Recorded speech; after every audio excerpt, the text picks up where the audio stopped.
এইবার ডক্টর আবুল কালাম বাশার একটি অবাক করা তথ্য দিল প্রধানমন্ত্রী ফ্যামিলির। তারেক রহমান তার মেয়েকে সেদিন কি বলেছিল, শোন আমরা সবাই মিলে সর্বপ্রথম ভিডিওটি দেখে নিই।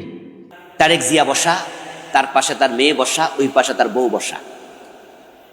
কোরআন তেলাওয়াত করছিল আমাদের হাফেজ সালেহ আহমদ তাকরিম, বিশ্ববিখ্যাত হাফেজ, ছোট মানুষ।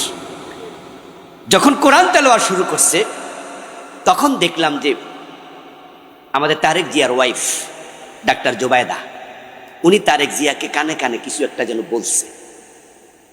আর তারেক জিয়া একটু হেলাইয়া তার মেয়েটার গায়ে হাত দিছে, জাইমার গায়ে হাত দিয়া কানে কানে কি কইছে। এর মাঝে দেখি জাইমা রহমান তার ওড়নাটা মাথায় দিছে।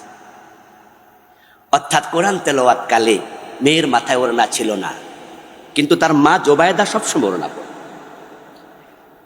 উনি মেয়েকে খেল করছেন, তাই স্বামীকে বলছে জোবায়দা যে জাইমাকে মাথা ওড়না দিতে বলেন, কোরআন তেলাওয়াত চলছে। শোনেন, আজান দিলে মাথায় ওড়না পড়ে, এটা আমাদের দেশের মেয়েদের একটা অভ্যাস, ঠিক না? যদি ইসলাম বলে সব সময় পড়ো, সব সময় পর্দা করো, কিন্তু কোরআন তেলাওয়াত কালে, আজান কালে বেপর্দা মহিলাদের মনে মনে হয় যে আরে আমার আল্লাহর কোরআন পড়তেছে, কমপক্ষে একটুকু শ্রদ্ধা দেখাই, সম্মান দেখাই। যখন আজান হয় দেখবেন কিছু ওড়না ছাড়া মহিলা হেরো মাথার উপরে কি দেয়, মনে মনে কয় যে আমার আল্লাহর নাম কইতাছে, কমপক্ষে একটু শ্রদ্ধা দেখাই। শোনেন, আমাদের এই জিয়া পরিবারে ইসলামের কিছুটা ছোঁয়া, কিন্তু আর একটা পরিবার ছিল না, বিয়া করছে কি খ্রিস্টান মহিলা।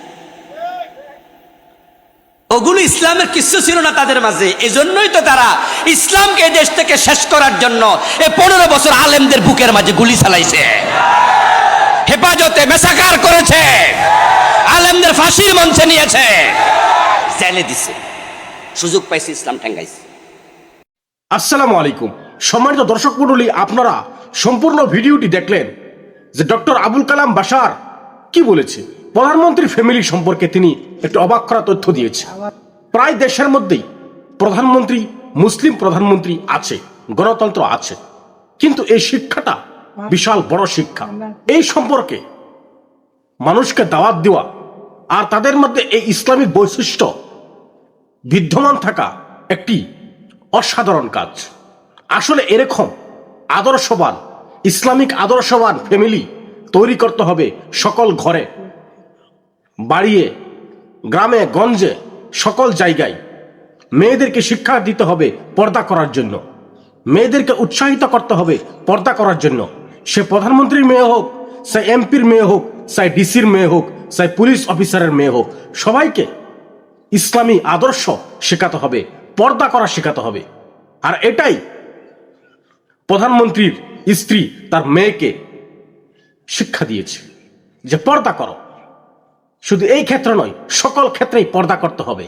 আল্লাহ যেন সবাইকে ইসলামের আদর্শ মানার তৌফিক দান করে, রাসূল সাল্লাল্লাহু আলাইহি সাল্লামের সহিহ হাদিস মানার তৌফিক দান করে। ইসলামের ছায়াতলে আল্লাহ যেন সবাইকে নিয়ে আসে, আমিন। আরেক ভিডিওতে আবার দেখা হবে ইনশাআল্লাহ। আসসালামু আলাইকুম ওয়া রাহমাতুল্লাহি ওয়া বারাকাতুহু।